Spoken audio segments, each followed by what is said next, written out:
The seventh Beatitude. Blessed are the peacemakers, for they shall be called sons of God. Matthew 5:9. So Charles H. Spurgeon gave a commentary on this.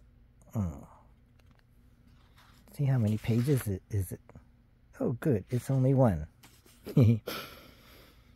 This is from a book, The Book of Jesus, a treasury of the greatest stories and writings about Jesus. So it's got many different people writing about Jesus on many subjects, and I'm in the section of the book called Jesus, His Teachings. So the seventh Beatitude, blessed are the peacemakers, for they shall be called sons of God. So what does that mean?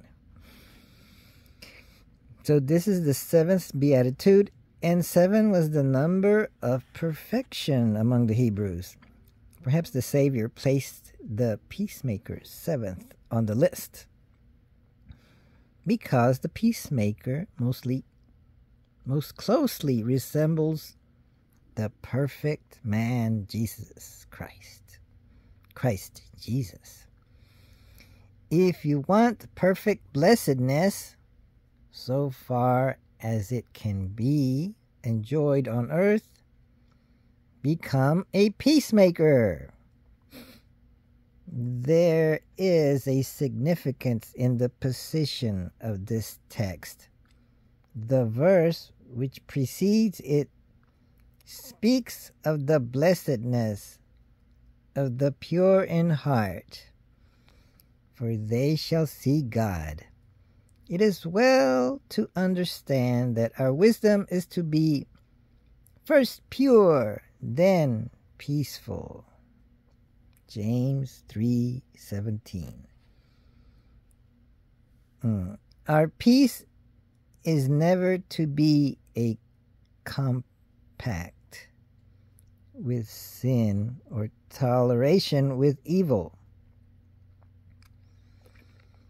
We must set ourselves like steel against everything that is contrary to God and His holiness. Once purity established in our hearts, we can proceed to peace. The verse that follows our text is also appropriately placed regardless of how peaceful we may be in this world, we will be misrepresented and misunderstood. Even the Prince of Peace, by his very peacefulness, brought fire on earth. Although he loved mankind and did no harm, he was despised and rejected by men, a man of sorrows and acquainted with grief. Isaiah 53:3.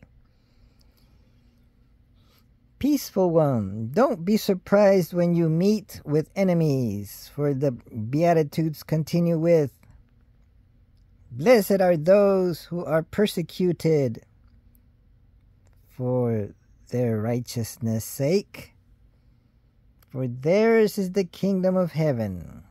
The peacemakers are more than blessed, or more than blessed. They are encircled with blessings. Lord, give us grace to climb to this seventh Beatitude. Purify our minds, that we may be first pure, then peaceful. Fortify our souls, that our peace may not make us cowards when, for your sake, we are persecuted. Okay, so it looks like it doesn't stay not only on being a peacemaker, it prepares for us for the following beatitude: getting persecuted. Because when you strive to put peace in place, you may get persecuted. Like, you know, it happens. But in a parallel teaching, going across continents over to the Indian subcontinent, right above it, to the Indo-Tibetan plateau, around and above and across north of the Himalayas,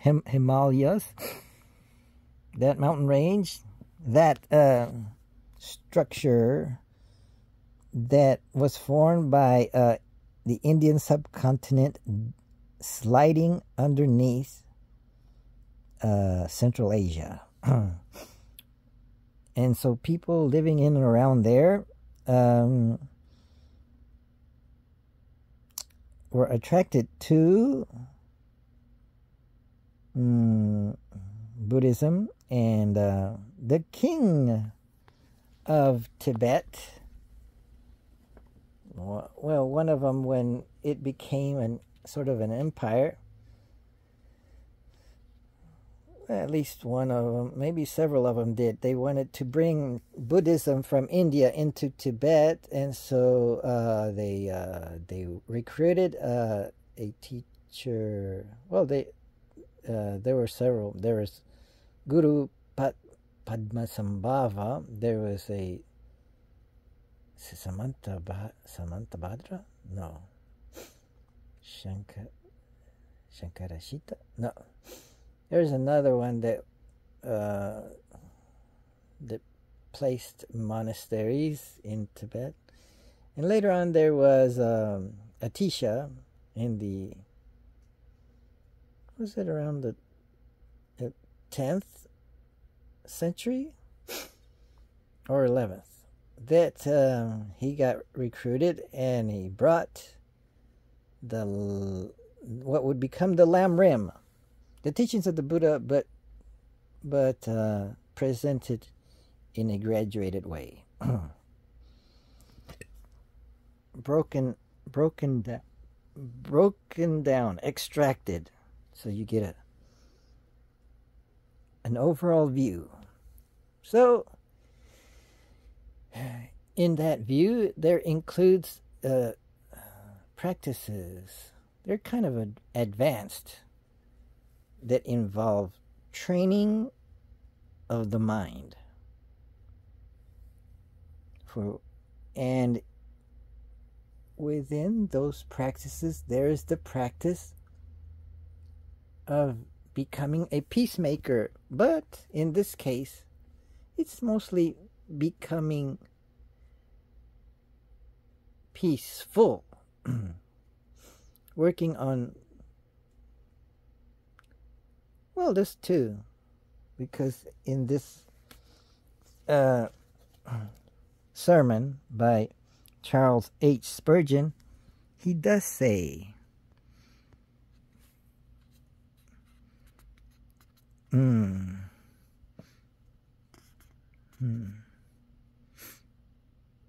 verse talks about the pure in heart. Oh, the verse which preceded it talked about, blessed are those who are pure in heart, for they shall see God. Then he goes on. So that's saying that first be pure and then be peaceful, and then get prepared for getting beat up. Basically, down here it says, blessed are those who are persecuted for righteousness' sake, for theirs is the kingdom of heaven. So the more a peacemaker is peaceful, the more they get persecuted for the sake of of the Lord, right?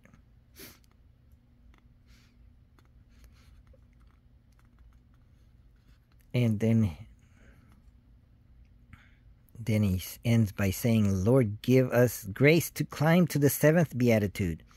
Purify our mind that we may be first pure, then peaceful, and then fortify our souls that our peace may not make us cowards when for your sake we are persecuted. So that reminds me of being persecuted for being kind to others. Sometimes it backfires and we get mistreated, and we wonder why. Because we wonder if let's say if the law of karma works in mysterious ways, but works so that if you do good for others, then maybe they'll do good for you. It seems to work in general, and maybe it takes a while to get the good come back to us in some form. Maybe it's an exchange of money or whatever. Or maybe they say, oh wow, he's good. I want to be around him. So, but sometimes it seems to backfire on us and we wonder why. We may even get persecuted. So, how to deal with that persecution? So, in a complementary maybe, or maybe a parallel way, there's teachings on that in the Lam Rim. The Lam Rim is something that Atisha suggested the Tibetans should follow, or should think of, and work on, and expand on. So they expanded on it and developed Lam Rims. Those are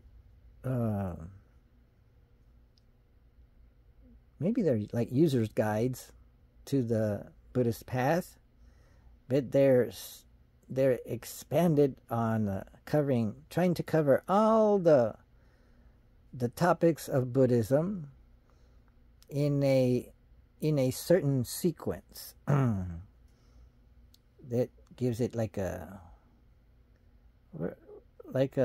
step-by-step procedure, maybe like going through grade schools. You go through elementary, then middle school, then high school. So you go through that. And maybe somewhere in the middle, or maybe above in high school, there's teachings that are more tantric-like in nature. Tantric as in they're more difficult to follow, and so you need a personal coach, personal life coach, a personal guru, or if not an actual person, maybe you do have to do it on your own, but you have to study works by gurus. So one of the works that I study by a particular guru, this is a guru by the name of Geshe Langri Tangpa. He lived in the 11th century. Geshe is a title. It means yeah, kind of teacher, but more like one who has studied enough has been educated enough. Maybe like you could say he got his PhD in Buddhist philosophy, you could say. Well, maybe they didn't have those set up yet, but he was eventually given the title of Geshe. But his name is Langri Tangpa. He lived in that time in Tibet, and he composed 8 verses for training the mind.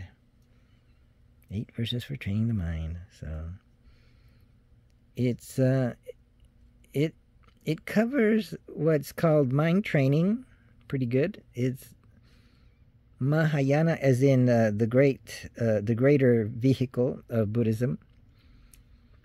So it's set up in 8 verses, and you could think of them as instructions or reminders that I'm going to practice whenever I remember them. or when I find myself in a certain situation, then it's, oh, okay, I should apply verse 4 for that. I don't know if it covers all situations, but it covers many situations that require that one think of what's happening in a different way. So, for example, those that persecute me, what should I do? So there is a verse for that, and it's interesting. See if that helps. It's verse number 5. It goes like so. Whenever others, perhaps because of their jealousy, treat me badly with abuse, insult, slander, or in other unjust ways, may I. That's interesting choice. May I, instead of saying I will do so or I promise to. It's more like may I, as is I hope I remember to. I do want to, so I hope I'm in the proper mental attitude that I will be able to do what's prescribed. So thinking of this as a prescription, so whenever I'm persecuted, in this case, it expresses it this way: whenever others, because of their jealousy, treat me badly with abuse, insult, slander, or other unjust ways, may I accept this defeat myself and offer the victory to others. So, what I'm thinking is of situations that happen to us. Has something like that happened to us where we are mistreated?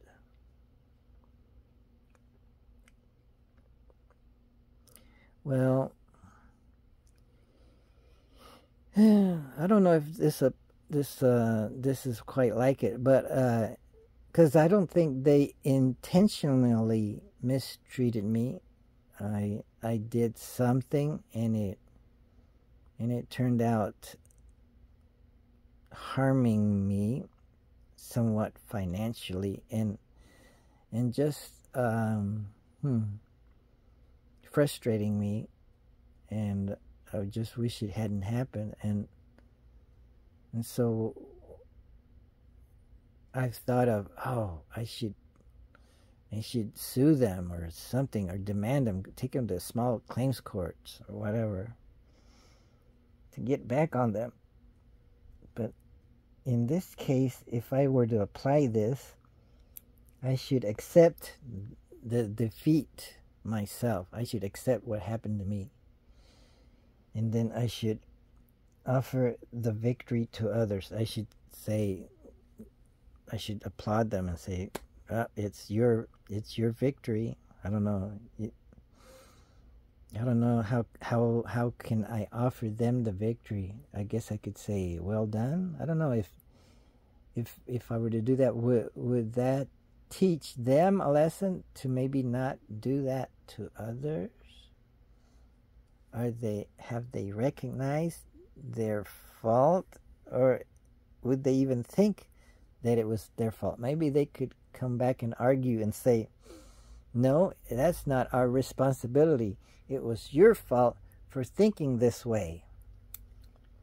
And then if I took them to court, they could come up with that argument. It was not our fault that this happened to you. You thought this way, but that was the wrong way, because we have it in small print that whenever this happens, you agree to this. So we have no legal responsibility for paying you back in damages. Whatever damages you received, It was your fault for thinking this way, along this way, and taking these actions, even though maybe the store that you got that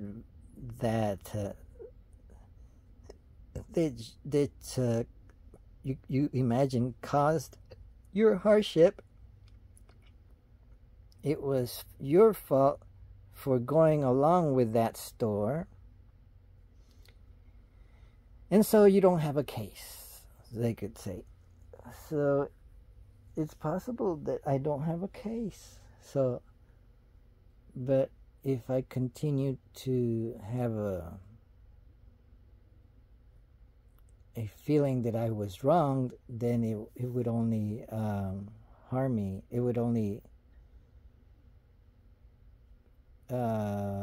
keep me as feeling like a victim, or harboring resent towards them, and just not letting it go and moving on, kind of. So maybe this kind of could apply to that situation. It has to do with the situation has to do with that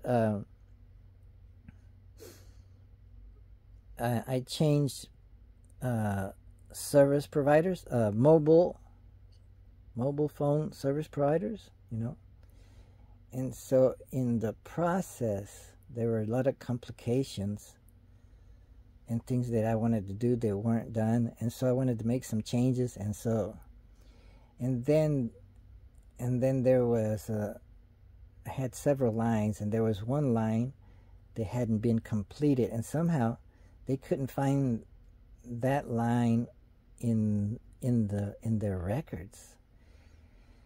But they kind of brought it alive and gave me a SIM card to kind of get it going.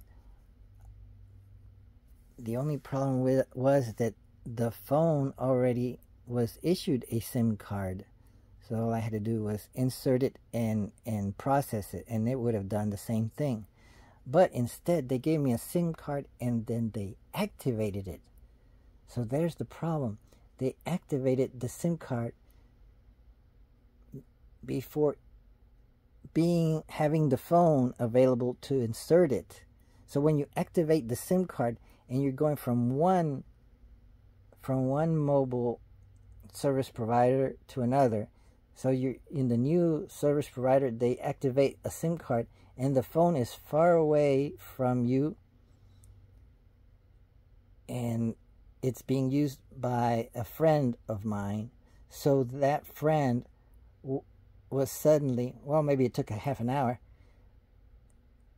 they lost service with the old service provider because the new service was on that SIM card that I had. Eventually, I brought the SIM card to my friend, but it was many days later. So in order to deal with not having a phone, my friend had to get another service for that phone. So she had to go to another service provider and get a SIM card and get it activated and promise to pay for a contract with them for the next 3 months. Oh boy! So this was a big mess, and we're still suffering, and so I'm at a terrible loss financially with that mistake. So they could say it could have been my mistake, that I should have known better and not had let them activate that SIM card. But that's another story. I digress. I just wanted to rant a little bit.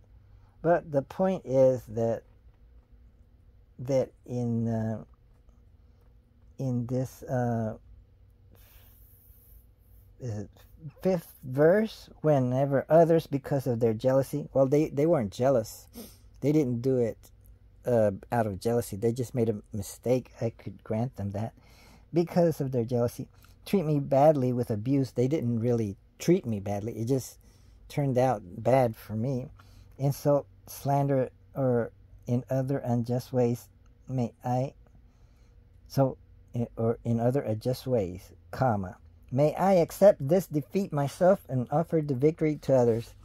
And so how is this commented? I'm not sure who makes comments for this.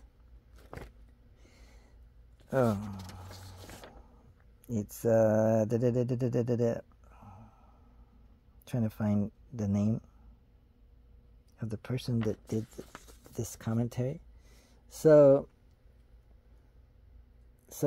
in another way to paraphrase this verse would be: learning to accept loss and defeat for ourselves and offer gain and victory to others is the very foundation of the Bodhisattva practice. Learning to accept loss and defeat for ourselves and offering gain and victory to others is the very foundation of the Bodhisattva practice. So I accept my loss and defeat, and I offer the gain and victory to others. That would be my mobile service provider. I offer them the victory and the money and everything, and I no longer wish to take them to claims court, small claims court, or demand them or complain. I'll have to just move on and give them the victory. So that's verse 5, one way of saying it. And here's a commentary. Although it may appear at the worldly level that we suffer by way of this practice, ultimately the practitioner receives the greatest benefits of spiritual wealth and virtue. Really? In learning to accept harsh or unjust treatment, we should not allow ourselves to react with anger, because in the same non-virtuous ways in return, or to abandon others because of their actions toward us. This is the essence of accepting defeat and offering the victory, and the accomplishment of supreme patience and kindness. By accepting defeat and offering the victory to others, with the pure motivation of heartfelt compassion, we destroy the ignorance of our self-cherishing at its very roots. So that is a hard practice to take on, a hard recipe to implement. So this morning I was thinking about it and considering talking about it at Plato's Cave Zoom meeting, because it's Sunday and they have one every Sunday morning at 9 a.m. Eastern Time. And so I wanted to talk about that. And I managed to copy and paste this verse 5 in the chat. And I mentioned it briefly. I also mentioned Jesus' teachings on when you get slapped on one side, show them the other side. Kind of teaching. It's kind of like that. And going the extra mile, you know, kind of things.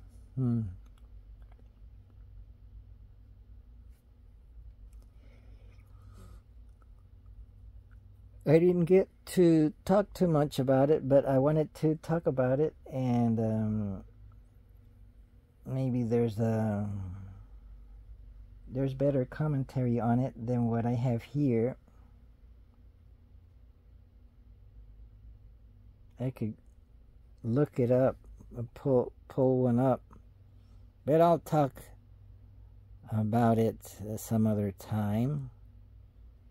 But I liked what I read by Charles H. Spurgeon, because in Buddhism they also talk about, well, at least in the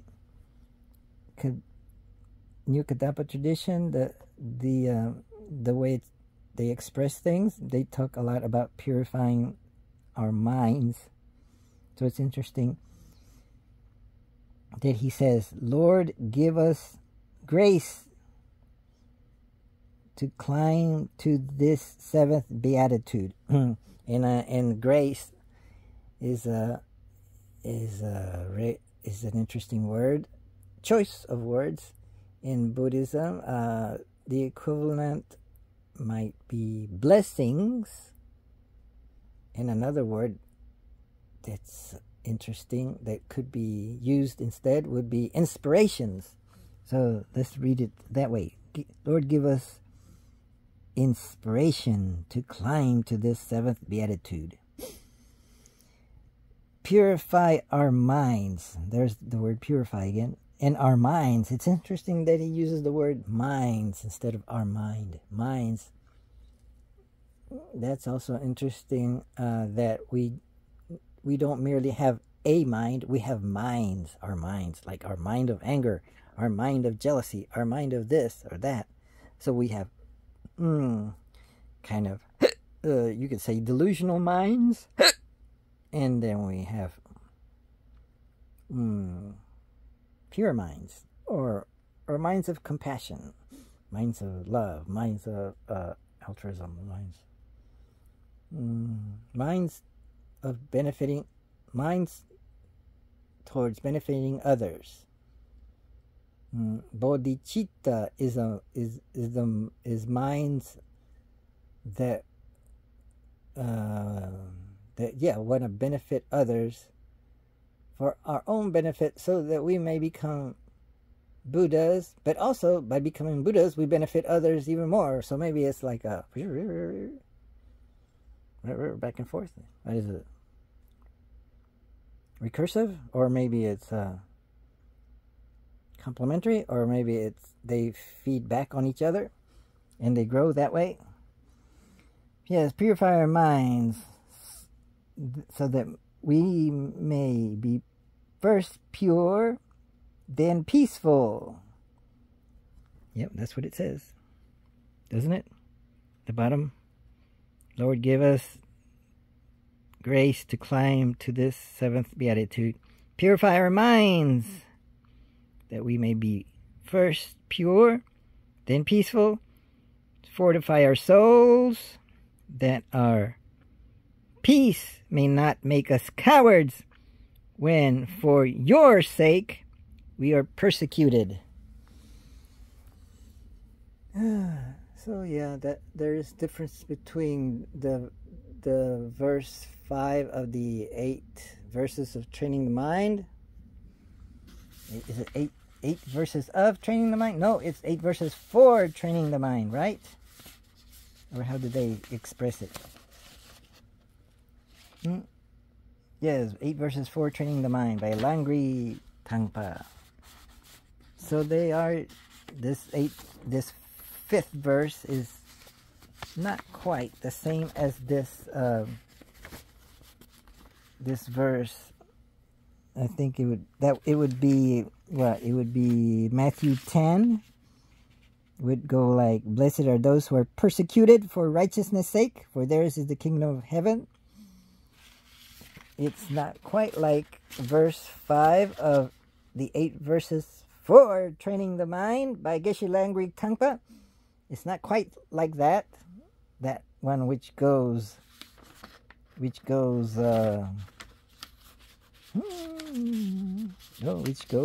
like so. Verse 5, whenever others, because of their jealousy, treat me badly with abuse, insult, slander, or in other unjust ways, may I accept this, defeat myself, and offer the victory to others. It's not quite like that. But it could be, because those who treat me badly, they treat me badly because of their jealousy, right? Why did they have jealousy? See, why did they develop jealousy? Why? Whereas in the in Matthew 5:10, it doesn't say jealousy. It doesn't give the reason for why they're persecuting me. Oh, they're persecuting me because I am righteous, maybe? I am being righteous. See, it says, blessed are those who are persecuted for righteousness' sake. So if I am being righteous, I'm doing things right, I may be persecuted. Why am I being persecuted? Because they're jealous of my being righteous? It doesn't say. Or I'm just speculating. Could it be because of that? Why would a person that is being righteous get persecuted? We'll have to investigate that. Wait a minute. What if when one is thinking that one is righteous, one gives the impression to others that one is a snob?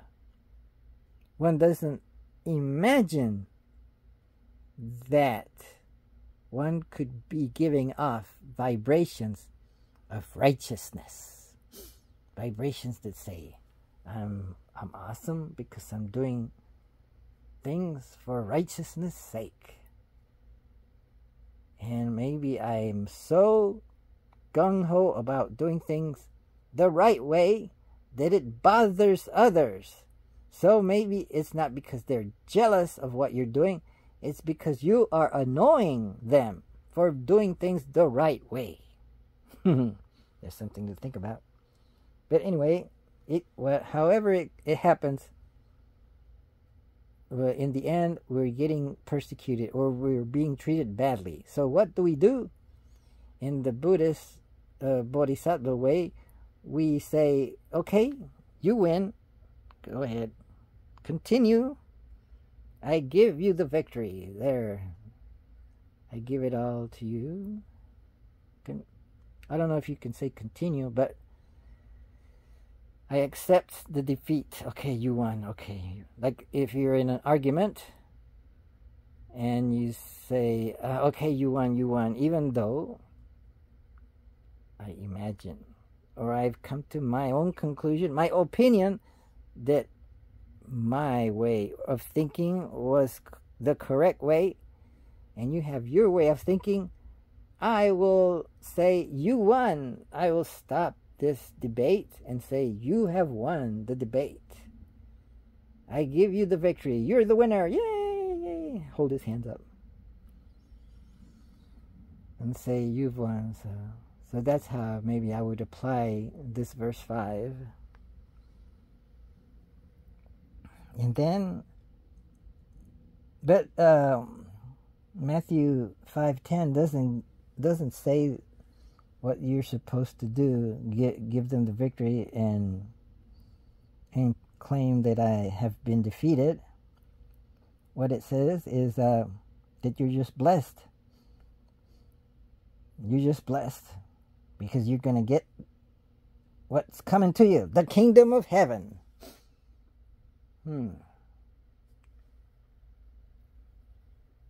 So there's quite a bit of difference there. Could that build animosity? Just saying, okay, they persecuted me, and you think to yourself, oh, I'm going to win the kingdom of heaven, but I'm real pissed off that they persecuted me, so I have resentment, but I'm not going to. Or maybe it doesn't say that you're not supposed to like take revenge, right?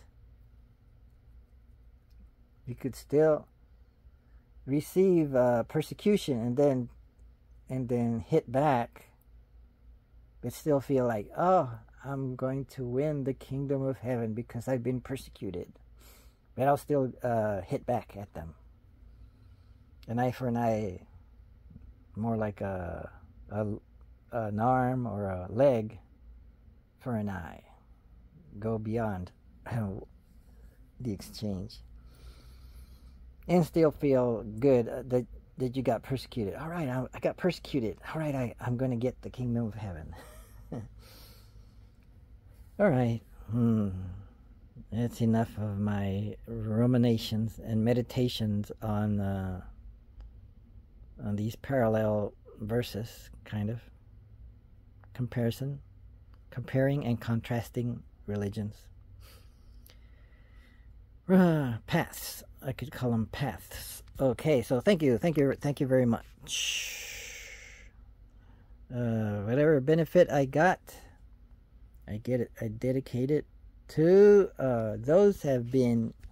I dedicate it all to those who have been persecuted unjustly, who have been mistreated for things that they felt they were doing rightly. They were doing right for righteousness' sake. They were doing morally correct things, and they got persecuted. I dedicate it to them and offer them I offer them their victory. I grant them their wish to attain the kingdom of heaven. I offer them. I accept my defeat. I have been fighting others in debate, but now I have to grant them their victory and accept my defeat and stop debating them on Facebook. Thank you. Thank you very much.